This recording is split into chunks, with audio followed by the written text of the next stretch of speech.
Hi, I'm Dave Edwards. One of the cool things I get to do, and from judging from the emails and messages I get from you, you like it too. I get to periodically interview David Allen, the author of Getting Things Done, the productivity technique that so many people have used throughout the years. And in our series of conversations, I mean, we've talked about every step of GTD, how to make it work for you, where we can get in trouble with the system, and how to be more productive.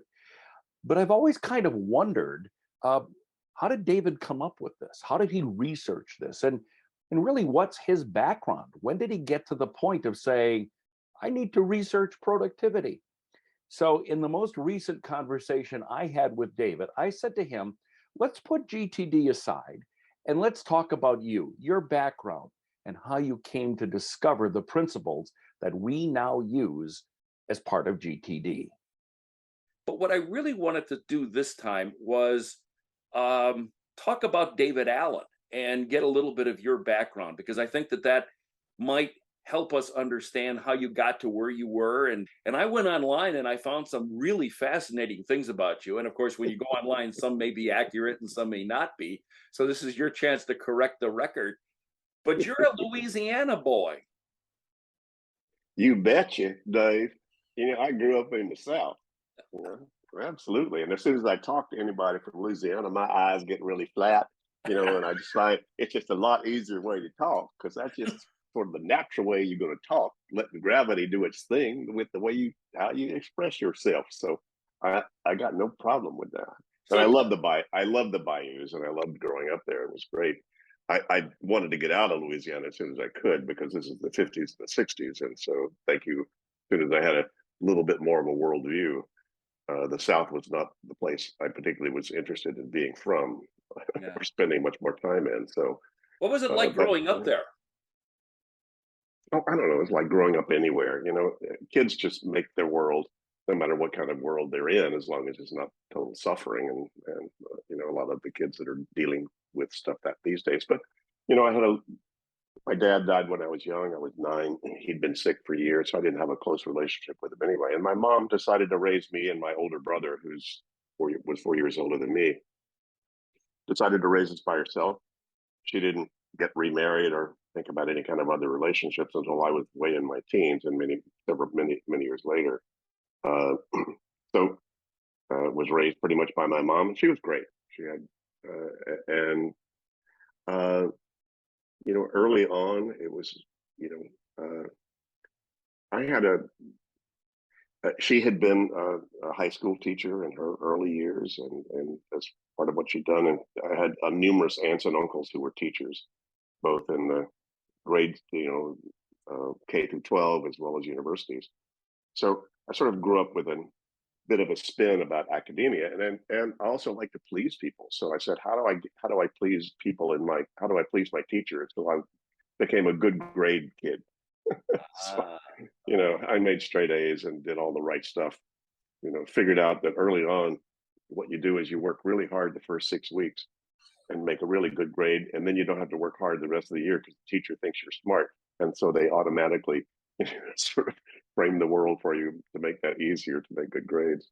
you won a state So championship in debate, and I think that that's kind of telling because as you've gone on with your career and have, spoken in front of groups of thousands, I mean, clearly you're very comfortable in the role of educating and as a public speaker. yeah, well, actually, when I was 5 years old, uh, by the way, I grew up initially my first 6 years in Palestine, Texas, sort of halfway between Houston and Dallas. And I came out in the living room when they were, my mom, we had a few guests around or whatever for dinner. And I came out of the living room and recited a Bugs Bunny album by heart, just by, just, I said, because I just loved it. I love comedy. I love that kind of stuff. And I love performing in that way. So by the time we'd moved to Shreveport. By the time I was 11, my mom thought, what should I give David for his birthday? So she gave me acting lessons at the local community college theater, which happened to be actually quite a well-known and extremely professional, though it was all a community theater. and a brand new theater was built. This is at Centenary College in Shreveport, and a brand new theater was built by a donation that cost back then. This is like 1955, right? $1 million to build this. It was an absolutely state of the art theater with, at the time, the best technology, the best lighting, the best stage, the best acoustics, and the best seating, or whatever. So it was great. It was quite a thing. And then they did summer theaters, and their summer theaters actually they were semi-professional. They hired professional actors for the lead roles and some of the lead things. So they opened the theater with The King and I, you know, the musical The King and I. And anyway, so when I was 11, I was taking acting classes, and they said, by the way, there's this thing coming up. Would you like to try out for the role of Lewis in The King and I? I said, okay, why not? So I got it.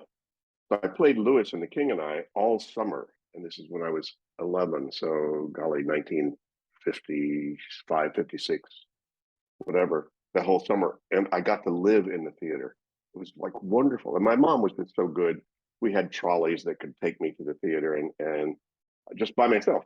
So I spent hours just at the theater. Absolutely loved it. Loved the energy. Loved the style of it. I loved the fun of it. I loved the people I met there. You know, the pianist that would play stuff for me on his piano, and just all kinds of people. And then the cast was wonderful. You know, I had the the choreographer from New York City who'd done the New York version was hired to do the choreography for The King and I, with the dancing of the Siamese people, whatever. And so I got a chance to that very much broadened my horizons. It certainly gave me the experience of being on stage, you know, all summer, you know, almost every night. They found an alternate for me so that, you know, I guess they didn't want to have an 11-year-old have to spend every night there. So they found, so we every other night, then I just played to, you know, an audience of 500 people, you know, Wow. and doing that, and loved it, absolutely loved it. That was, you know, one of the great experiences of my life, just at that age, was to see how much fun it was to, you know, to do stuff that people enjoyed, that, you know, that an outer expression of that. It's funny because people think I'm such an extrovert, but I'm actually a closet introvert. Hmm. You know, but come on, a lot of really good actors are introverts. Right. So it's like acting gave them the avenue to be able to express themselves in a more external way without having to be too, I guess, intimate personally. You know, with So what was were going you on. interested in pursuing acting as a career? I mean, you were only I 11. thought I was. Yeah, no, I wanted to be an actor. I thought that was great. But of course, my mom, being a good mom, said, "No, David, come on, you have to get a degree first." You know, and Ah, again, this is mom. the 50s. Yeah, and come on, Shreveport wasn't a culture where you had a lot of options about, you know, what to, if you were smart, you know, and you know, were diligent in school and whatever, you either became a lawyer, a doctor, or a teacher. You Hmm. know, if you weren't quite that smart or quite that diligent, you became a car salesman or an insurance salesman. You know, so, and that was about it. Those about the spectrum, you know, of professional options, you know, in Hmm. terms of career, at least as I was growing up. But then I had some occasions to very much expand my horizons out past that. But anyway, that was kind of the world the world I grew up in that way. So, but then, yeah, so I stopped. I sort of, as I sort of grew out of the child age, so I couldn't take the child roles. By the way, I played um, I played the kid in Waiting for Godot. I played John in Peter Pan. Actually, they brought in Peter Pan, that the musical, at the at that community theater. They brought in Peter Foy, who had flown Mary Martin in the New York version of all that stuff, and so he had all the equipment. So they had all the equipment. I got to fly. I got to fly hooked up, you know, and swing with, you know, in Peter Pan. You know, that was fun. That was We need to see pictures, David. That's what we really need. I So, may have a picture. Uh, Hang on a second. There's me and the King and I. Oh man, what a cute kid. Look at that innocence in those eyes. Yeah, who'd have thought? Oh, that's Uh, wonderful. That's I'm wonderful. I'm I'm sure I have one of the. Oh, there I am as John Oh, in Peter Pan. so how Uh, old were you there? 12 or 13, 12, I think. Oh, Oh, here I was in Peter Pan, right? So this is where she's got all the kids around her, what a heady and experience. I know, and people always ask, what are some of the most significant milestones and some of the most significant events in your life? And certainly, being in the theater at age 11 and 12, was one of them.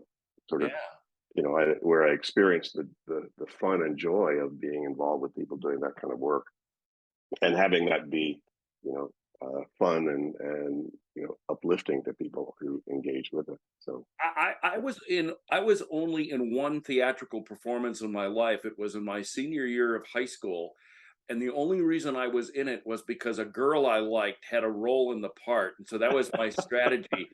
Unfortunately, I never really bothered to memorize all of my lines, so it was not pretty, David. And I never pursued that as a line in a career. well, if you wanted more of my obscene past, in terms of my sort of spiritual or religious, training, kind of grew up as a Presbyterian. My mom just wanted me to have that experience. She wasn't particularly, we weren't particularly hard nosed about any of that stuff, but she wanted me to at least have the experience of the Bible and what all that meant and so forth. Sure. And then as I got older, then I discovered the Unitarian Church, which I then enjoyed and played with it. And then I joined the Methodist Church downtown in Shreveport, mainly because I loved singing, and they had a great youth choir that had the cutest girls you could imagine.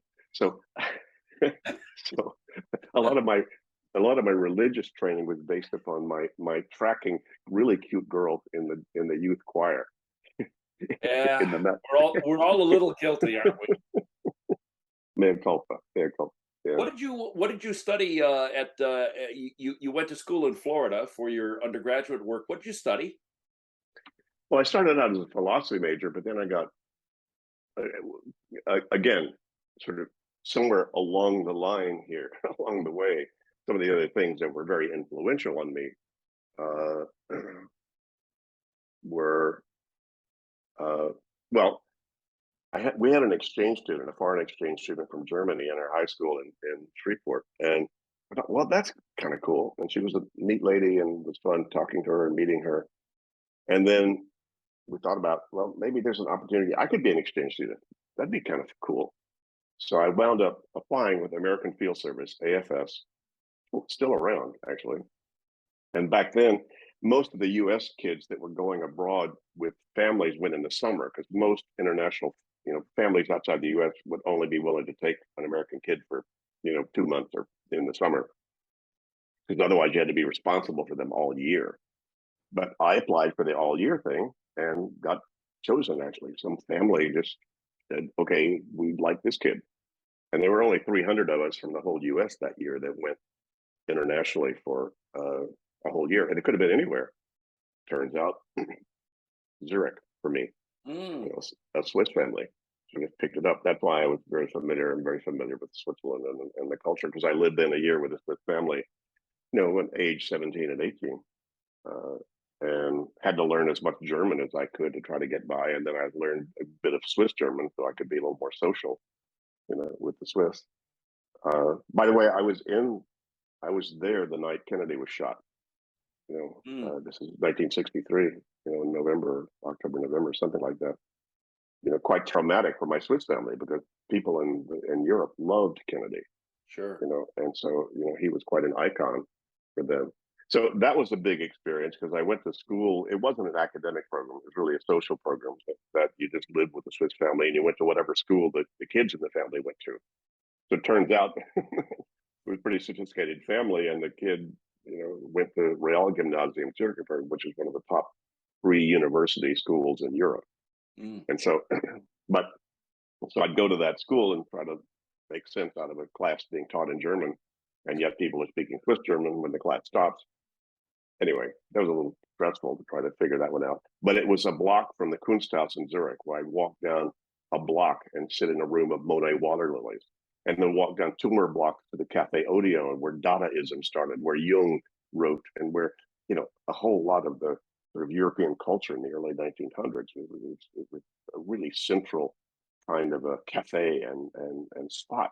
So I had that kind of awareness suddenly of, wow, there's a whole new world out there called liberal arts, or interest in arts and interest in things other than, I thought, again, as I said, I thought, well, maybe I was going to be a lawyer. That's not all I could think of in career wise. But that sort of opened my eyes a lot. And also I had also growing up, I had an elder, a much older sister. She was actually a half sister. She was the daughter of my dad's daughter in a previous marriage. So she was about 10, 15 years older than me. But she had wound up, long story there, but she had wound up meeting and then marrying one of the top chroniclers of the Beat generation, a writer named John Cleland Holmes. Hmm. And my sister Shirley and John were friends with Kerouac and Ginsberg.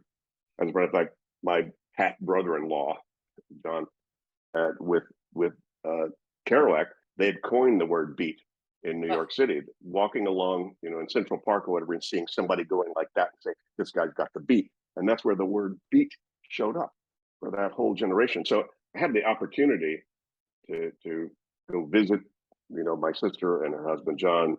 When I was young, when I was 9, my mom took us on a trip after my dad died to go spend some time with her in Connecticut. And by the way, these were, if you want to talk about hip in the 1950s, these were the hippest of the hip. And John was really a sort of the most intellectual chronicler of the Beat generation. He wrote 3 or 4 novels, wrote a lot of other things. But this was in Old Saybrook, Connecticut, which was, he was the great grandson of Oliver Wendell Holmes. So, so another window into a world outside of Louisiana, believe me. Yeah, it's a long way away from Louisiana. Yeah. So in more ways than one, for sure. Anyway, so I started out, to answer your question, I started out at this strange little college that I decided to go to with no grades and design your own education, called New College in Florida. And started out as a philosophy major. I said, well, okay, let me see about that. Because when I came back from Switzerland, I said, well, that's interesting. So let me start to read philosophy. So I started to try to read Aristotle and Plato and things like that. It was a little deeper than I was interested or willing to get into. But I said, okay, well, let me study philosophy. So, but then I found the philosophers were a little bit boring, because most of them tended to prove their original hypothesis using their original hypothesis. And well, that's kind of a circle. But what was more interesting, and I had a good friend who was my academic advisor, who was an intellectual historian, and he turned me onto the whole idea of intellectual history, the history of thought, history of culture. Why did those philosophers think that way in that time? Why did the mathematicians think that way in that time? And a lot of my college was sort of focused in liberal arts in that way. Called what's the overall context of, and we weren't even using the word back then, but it was about cultural paradigms. And so that was fascinating to me. And so, that there's a little bit of a transition here in terms of my interest in paradigm, my interest in how does something you can't see what you can see, and that somehow there's something that goes on that that affects perception and performance that you can't see. But if you could get a hold of that, where is that, and get a hold of that, then that would, make it much easier to get stuff done and to understand some things. So that was my major, was intellectual history. And then I was fascinated by the U.S. history, so I focused on U.S. intellectual history, and then wound up getting into graduate school in Berkeley in 1968 in American intellectual history. Interesting. There's another period of your life. I mean, you were in this period of discovery, I'll call it, which, when you consider Berkeley at that time, I can certainly understand that. But there was a darker period. The world of drugs became part of your life. Well, to me, it was about that. yeah, no. It was fine. I smoked a lot of grass, hash, took psilocybin, took mescaline, took acid. But I was doing it as an exploration. I assumed that there was something bigger out there, and so these seemed to be keys to how do you sort of open your consciousness to see stuff that's not there, that's really there, but not visible to you. So I didn't do it as escape. I did it as exploration. So yeah, What did so you those were learn by fun. that? Mm. Well, I learned there are other realities that one can get to. I mean, all the ayahuasca people these days, and all the people doing mushrooms these days, who can attest to pretty much the same thing. That hey, it tends to decondition your conditioning so that you're sort of more open to other stuff. I found out later on, just through my spiritual explorations and coaches or whatever, that unfortunately drugs sort of let you know there was another reality, but there's a glass wall between you and it, and you can't get through that glass wall if you're still doing the drugs. Hmm. So I had to be trained. I had to walk all the way back around and come back around. So 1971 was the last time I ever smoked a joint or did anything, recreational in terms of drugs. Hmm. But so, but that was just all, more exploration and adventure, more than anything else.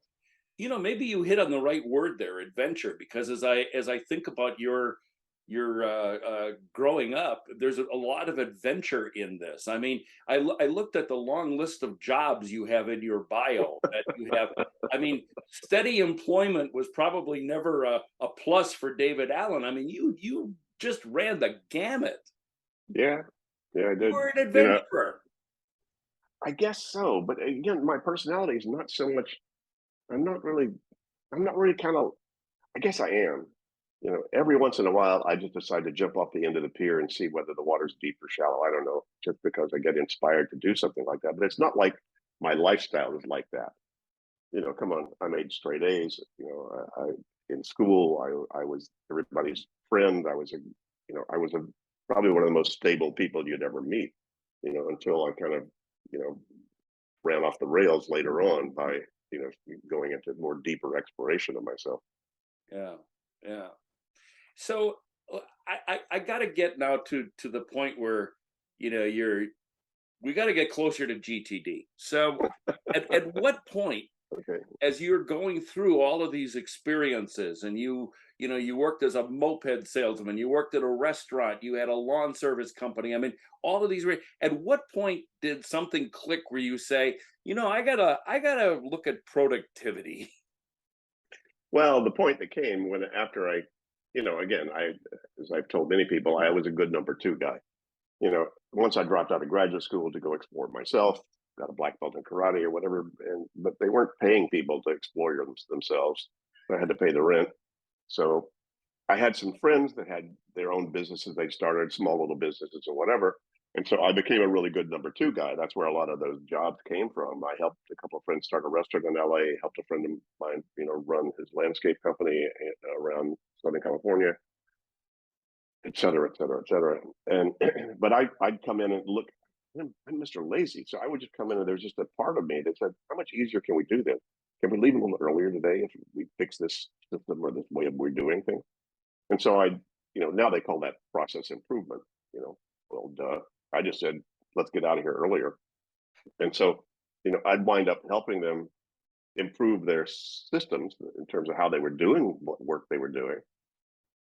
And then I'd fix it and then get bored. So then I just get inspired to go find another job. And then I discovered one day they pay people to do that. They call them something consultant. Oh my God. Now I couldn't spell it. Now I are one. And so in 1982, hung out my shingle, Allen Associates. I said, let me see if I could just sell myself on a project by project basis. So I don't have to be hung up being hired and then not being fired, but then quitting. Let me just make that, let me see if that'll work. And that's still what's been going on since Mhm. 1982. So, and as you know, well, maybe you don't know, but if you were started out as a young consultant with a consulting business with not much reputation, and then it's like you're only a few days, weeks, or months from bankruptcy because if you're delivering, you're not selling, right? So uh, I just kept going. Turns out never got bankrupt. always had somebody that I recognized needed something, and then wound up sort of, helping a lot of people in that way. And along the way, I said, how can I stay more focused? Because by that time, in my experience with karate and my spiritual and meditative practices, I discovered that clear space was a nice place to be. Having an empty head, or having your head not distracted by stuff so you can stay focused on what you were doing. So I sort of discovered that as a standard. And so as my life got more complex, more professional, busier, uh, I said, wait a minute, how do I stay clear with my life being busier and busier? And so I began to explore the various techniques that I'd come across, some mentors, various other training programs, and so forth. And so I took little pieces of this and that, and then applied them to myself, and they worked. Like, wow, if I do that, creates more focus, more clarity, more control, more space to focus on meaningful stuff.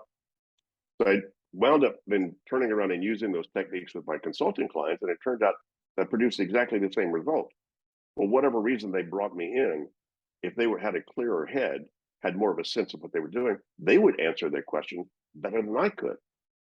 But so then I began to discover there's a process, and that became sort of a key element of what I was doing in my consulting work. Some of the bare bones of what then, 25 years later became part of GTD. And anyway, and then a heavyweight guy in the HR training world in the big corporation saw what I was doing and said, "Gee, David, we need that in our whole company. How can you design some sort of a training around this, some sort of a model, so that you can share what you've covered with a lot of people at once, at least give them the game instead of one-on-one." So that's what I did. So I took 2 or 3 months and designed a personal productivity training for Lockheed in 1983. That we did a pilot program with 1,000 executives and managers in 83 and 84, and it hit a nerve. It's like, wow, suddenly this is the most popular training these people have done. They're wanting all their staff to go through this again. It's like, what happened? And then if you'd have told me that was suddenly thrust into the corporate training world, as an American intellectual history major in Berkeley in '68, I said, what are you smoking? Oh my God, who'd have thought? But it turns out that was the audience that was most hungry for what I'd come up with, and they had the resources to pay for my time to engage with them. So that, and then 83, 84 sort of started a path of, hundreds of thousands of people and thousands of hours working one-on-one with executives in these companies of, what then later on became the source of the book. It took me 20, 25 years, Dave, to figure out what I figured out, and that nobody else had done it. Yeah, I never had any traditional courses in time management, psychology, or business. This is all just street smart. This is all just stuff I came up with. Does it work? Well, Wow. Okay, business schools are not known for that kind of practical education either. I guess. But that's a long way from being on the stage in Shreveport. I mean, you've been on a whole different stage of your career. Yeah, and I've always enjoyed it. I've always enjoyed. People say, "Do you like coaching better than training?" I said, no, I like them both. Hold on, my little dog is barking at a neighbor dog. Oh, Hang on. So I've always enjoyed doing that, and so that's just I still do. yeah. I still happy to do that kind of stuff. Though now we have partners around the world doing this stuff, so I'm not in as much demand because we got other people that are taking the stage, for sharing this work. Great always to talk to David Allen, the author of Getting Things Done. We talk periodically with David here on my channel, and I'm really glad to have you along. Because these are periodic interviews, I would ask that you subscribe below, then you won't miss any of them. And if you have any questions for future segments with David, just write them below. We'll take a look at them and ask David in a future episode. I'm the other David, Dave Edwards. Thanks for joining me today.